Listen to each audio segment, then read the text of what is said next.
Hi everybody and welcome to Fuller's Knowledge Doubling Quiz by Isabel Malone. Fuller expressed that the collective learning of man is additive. Is the answer A, true, or B, false? The answer is A, true. Fuller believed that in order for humanity to succeed, it needed to move past the view that growing populations and scarce resources create a blank problem. Is it A, solvable, B, interesting, C, intractable, or D, undeniable? The answer is C, intractable.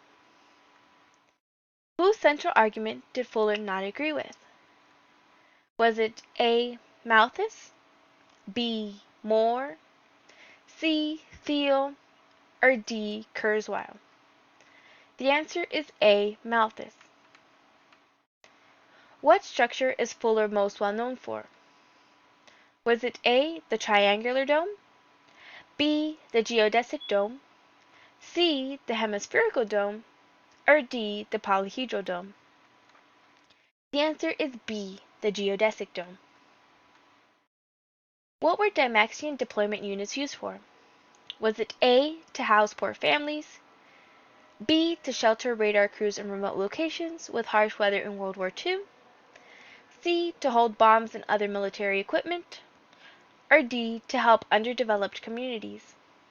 The answer is B, to shelter radar crews in remote locations with harsh weather in World War II. What is the phrase used by Fuller to express the integral nature of Earth's living system? Was it A, living Earth, B, social Earth, C, eco-Earth, or D, spaceship Earth? The answer is D, spaceship Earth. Okay, thank you all. That was the end of the quiz, and I just want to thank you all for taking my quiz on Fuller's knowledge doubling. I hope you answered most questions correctly and found some information insightful. I find Fuller's theories to be interesting and eye-opening and recommend that you all do more research on him for yourself. As always, have a great day.